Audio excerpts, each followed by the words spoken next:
Safe children and safe families, that's the focus of an upcoming conversation that you're welcome to join with Lucas County Children's Services. Hope Bland with LCCS is here with us to talk about this ongoing series. Hope, thank you so much for coming in. As an organization, what has LCCS learned in the first 8 of these, with the 9th one coming up on Monday? Yeah, we have, I will say that we have certainly moved from having families come in, and families are certainly looking for information, and we've been able to provide them now far more information as they are seeking information about the different services that we have, and information also around how we can better improve our practices.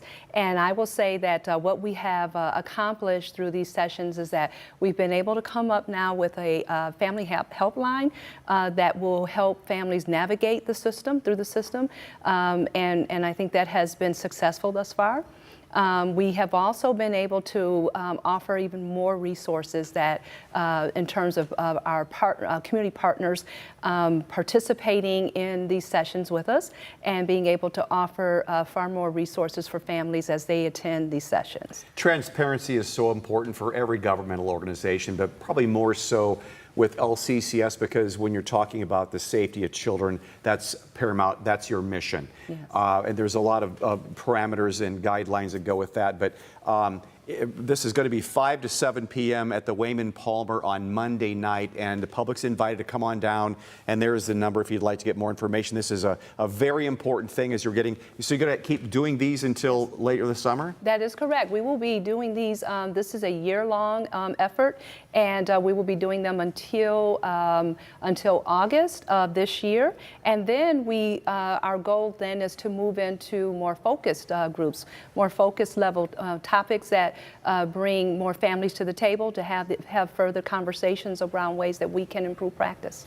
The general public probably has a misconception over what your mission is, although it's taking care of children, but there's a lot of moving parts to consider when you're discussing removal, investigating a home, that kind of thing. And of course, the Kamani Lateef thing got a big focus on LCCS, and some of the accusations were unwarranted, and the county is putting together a commission to go into more detail and try to do more oversight.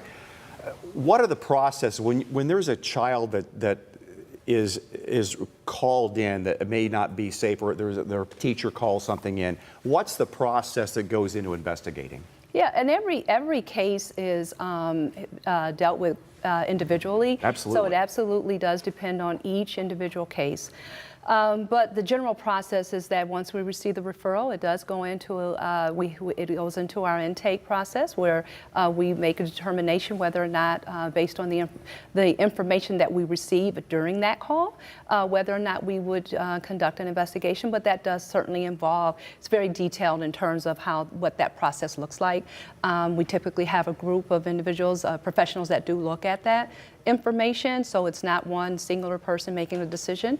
And so from that point on, we then make a determination in terms of investigate whether or not we need to look into the case any further. That's the thing to emphasize here, that the caseworker doesn't make the decision alone to take the child.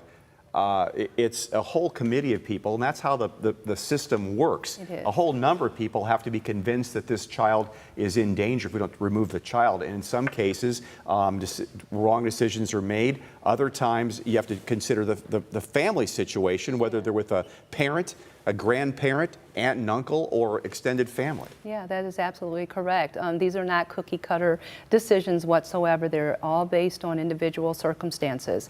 And there are, like you said, we factor in information from all family members and all those that we are able to make contact with.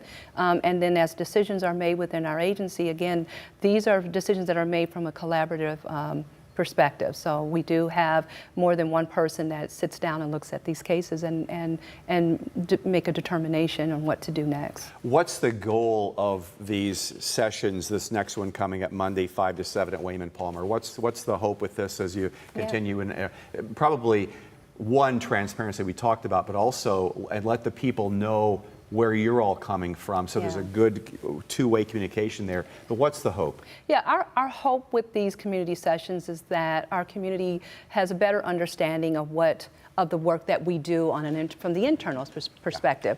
We understand that there is a perception within the community that Child Protective Services oftentimes is seen as an agency that kind of works alone and primarily removes children. And there's so much more to it than that. One of our greatest goals is prevention. We do not want children coming into our system. And so our goal is to really do what we can within these community sessions. We want to provide education and as much resources and information for the community and families who are part of our system to learn about the work that we do from the internal side of things. And so we are providing a lot of resources at each one of these sessions. We do have community partners there to offer resources to families, and then we're also there to provide the information that we feel is important that families need to know about the different programs and services that we offer. But we also give families an opportunity to really come to the table and share some of their own concerns so that we can help bridge and can build that trust and transparency. An open forum never hurts. That's correct. Hope, thank you so much for being here. Thank Hope you. Bland from LCCS. We'll be right back.